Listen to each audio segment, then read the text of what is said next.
पंचम भाव में यदि राहु किसी भी जातक के स्थित हो, किसी भी राशि में हो, तो पेट के रोग होने की संभावना प्रबल होती है।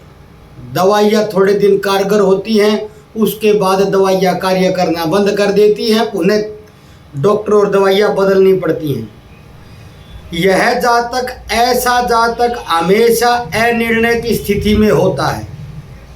जब निर्णय का समय होता है तब हाथ पर हाथ रखकर बैठा रहता है, और जब अंतिम समय आ जाता है उस कार्य का, तब इनकी हवाइयाँ उड़ जाती हैं। इस कारण ये जीवन में कई बार कई सुअवसर खो बैठते हैं।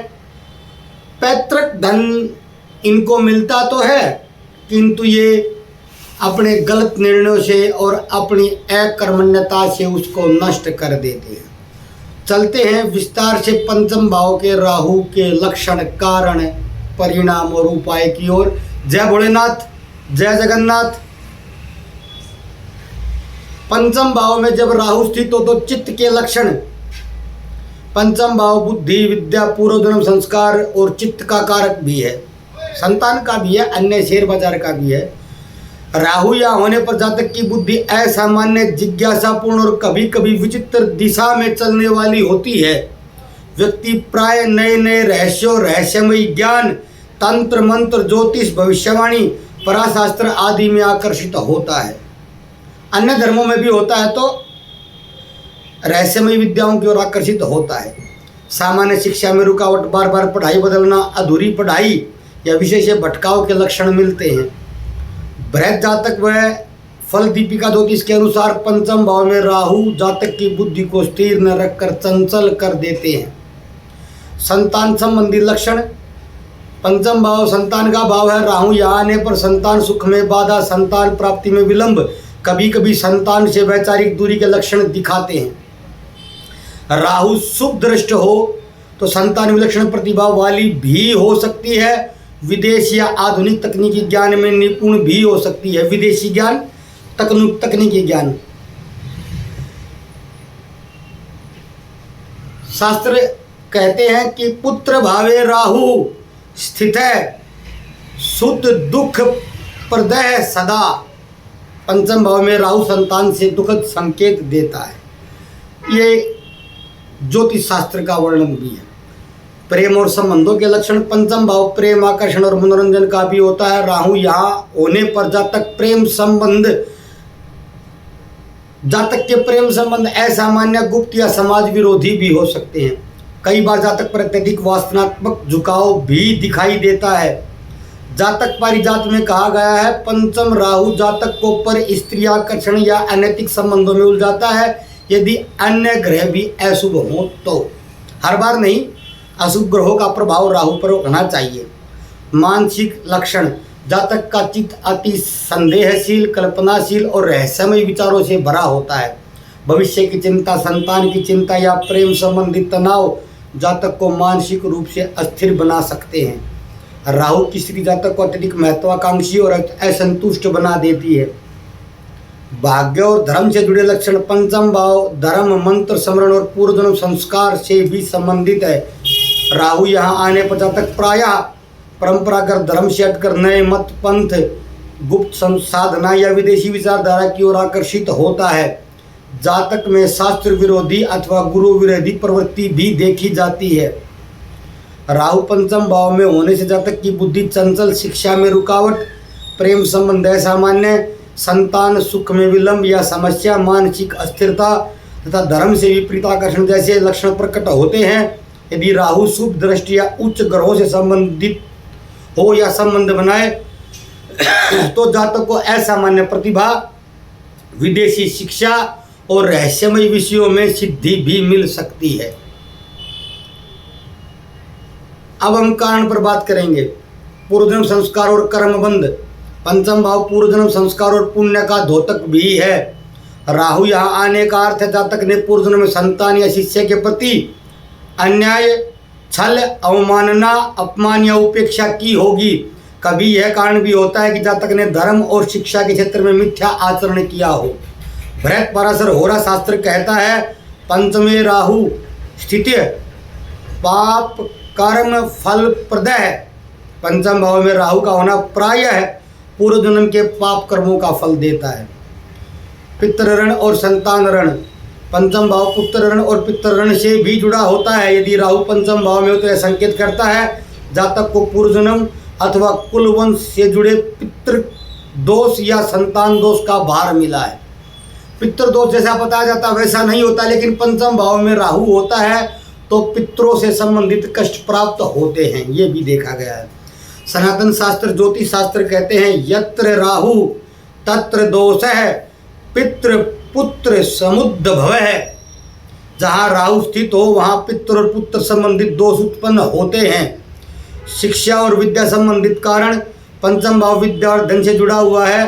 राहु यहाँ स्थित होने पर संकेत करता है कि जातक ने पूर्व जन्म में ज्ञान का दुरुपयोग किया है, गुरु का अपमान किया है या धर्मशास्त्र को छोड़कर अधर्म और अन्य अनैतिक ज्ञान की ओर झुकाव किया है। इस कारण वर्तमान जन्म में राहु विद्या में व्यवधान उत्पन्न करता है। प्रेम और वासना संबंधित कारण पंचम भाव प्रेम रति और आनंद से संबंधित है। यदि राहु यहाँ आ जाए तो यह इंगित करता है कि पूर्व जन्म में जातक ने अत्यधिक वासना, अनैतिक संबंध या पर स्त्री गमन जैसे कार्य किए होंगे। इस कारण इस जन्म में उसे प्रेम और संतान संबंधित कठिनाइयाँ मिलती हैं। ग्रहों की दृष्टि और योग कारण यदि राहु को गुरु, चंद्र या शुक्र की दृष्टि मिले तो उसके कारण बदल जाते हैं और राहु कई बार उच्च कोटि के ज्ञान और असाधारण प्रतिभा का दाता बना देते हैं। परंतु यदि राहु को शनि, मंगल या केतु से संबंध मिले तो यह पूर्व जन्म के भारी कर्मबंध, ऋण और शाप का संकेत करते हैं। राहु पंचम भाव में स्थित होने के प्रमुख कारणों में से हैं पूर्व जन्म में संतान या शिष्य के प्रति अन्याय, पितृदोष या संतान दोष, ज्ञान या धर्म का दुरुपयोग, प्रेम और वासना में अतिरेक, कुल परिवार के कर्मबंध और ऋण। अब हम परिणाम और लक्षणों, परिणाम और रिजल्ट पर बात करेंगे। पंचम भाव में राहु स्थित होते तो क्या क्या परिणाम देते हैं। शिक्षा और विद्या का परिणाम पंचम भाव विद्या और धन का है। राहु यहाँ होने पर शिक्षा अधूरी रह सकती है। बार बार विषय बदलने की प्रवृत्ति या अध्ययन में मन का अस्थिर होना। जातक को रहस्यमयी, तकनीकी या विदेशी शिक्षा में सफलता मिल सकती है, लेकिन पारंपरिक शिक्षा में व्यवधान उत्पन्न होता है। यदि राहु को गुरु या बुध की शुभ दृष्टि प्राप्त हो तो जातक असामान्य प्रतिभा वाला, वैज्ञानिक या अनुसंधानशील भी बन सकता है। संतान पर परिणाम शास्त्र कहता है राहु पंचमे पुत्र दुखद है। पंचम भाव का राहु संतान से दुखद संकेत देता है। जातक को संतान प्राप्ति में विलंब, गर्भपात, संतान से दूरी या संतान की अस्वस्थता जैसी समस्याएं मिल सकती हैं। यदि राहु शुभ ग्रहों से युक्त हो तो संतान असाधारण प्रतिभाशाली, विदेशी शिक्षा प्राप्त करने वाली या आधुनिक तकनीक में कुशल हो सकती है। प्रेम और दाम्पत्य जीवन पर परिणाम पंचम भाव प्रेम और रति भाव है। राहु यहाँ होने पर जातक को असामान्य प्रेम संबंध, गुप्त या समाज विरोधी रिश्ते प्राप्त हो सकते हैं। विवाह से पहले या बाद में प्रेम संबंध के कारण अशांति और मनस्थिति में विकृति पैदा हो सकती है। जातक को प्रेम में धोखा या अपयश भी मिल सकता है। बुद्धि और मानसिक परिणाम राहु पंचम में होने पर जातक की बुद्धि तीव्र होती है, परंतु स्थिरता का अभाव स्पष्ट महसूस होता है। जातक कल्पनाशील, महत्वाकांक्षी और रहस्यमयी विषयों की ओर आकर्षित होता है, परंतु अधिक राहु प्रभाव होने पर संदेह, मानसिक तनाव, चिंता और संतान की चिंता जातक को परेशान करती है। धर्म और कर्म पर परिणाम पंचम भाव धर्म, मंत्र और पूर्व जन्म संस्कार का भी है।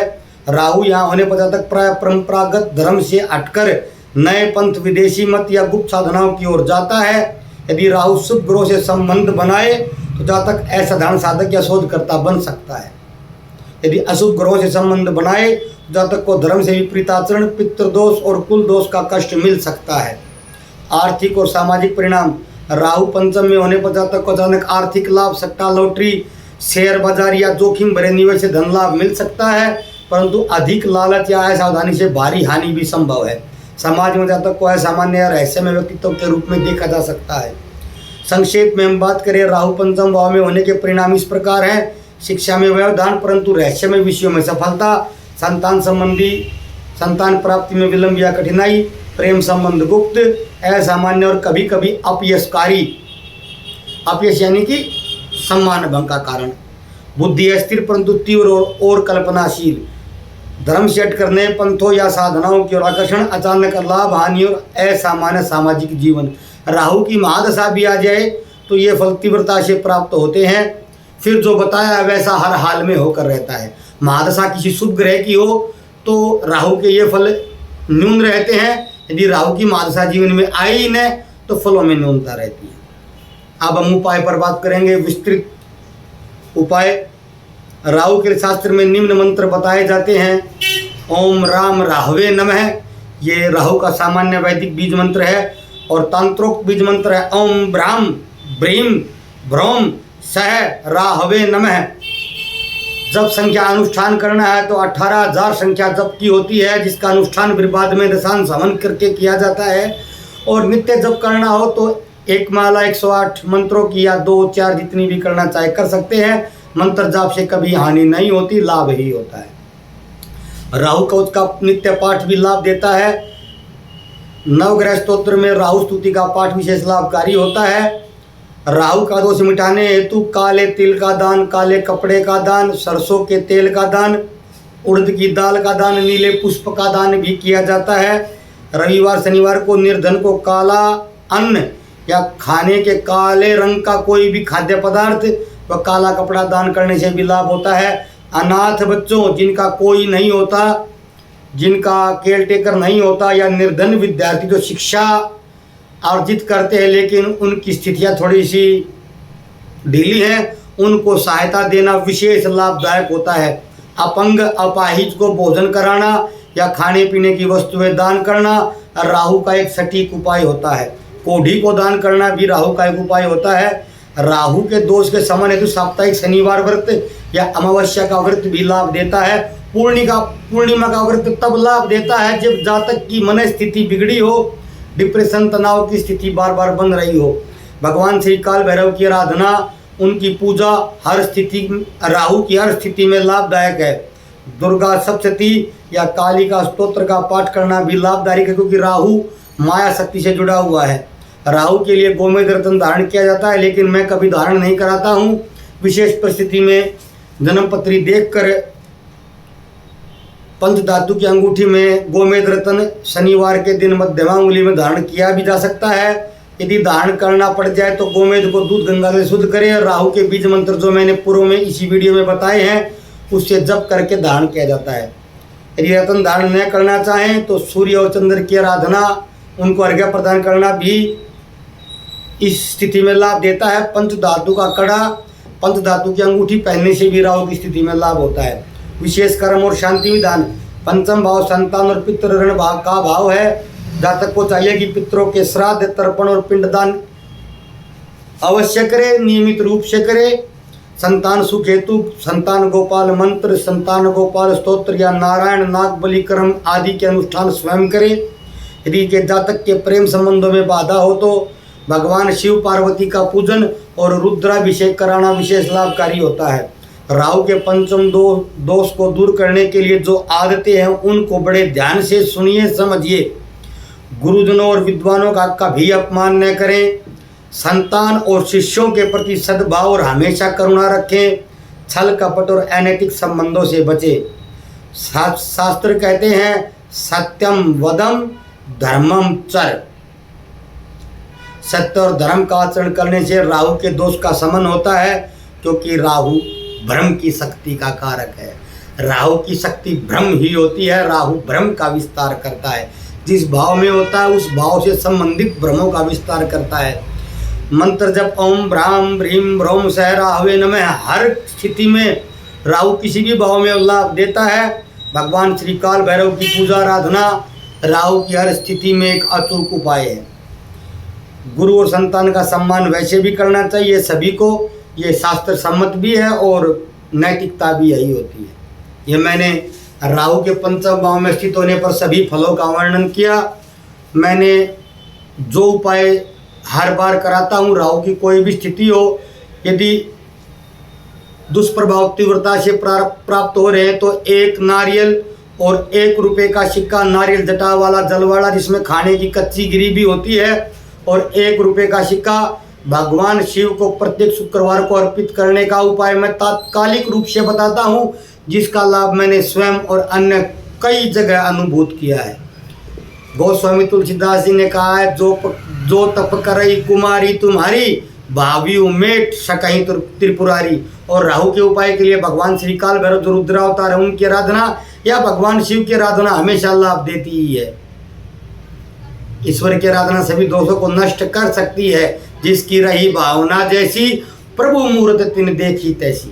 कल फिर मिलते हैं किसी अन्य वीडियो के साथ। तब तक नमस्कार। जय भोलेनाथ, जय श्री जगन्नाथ।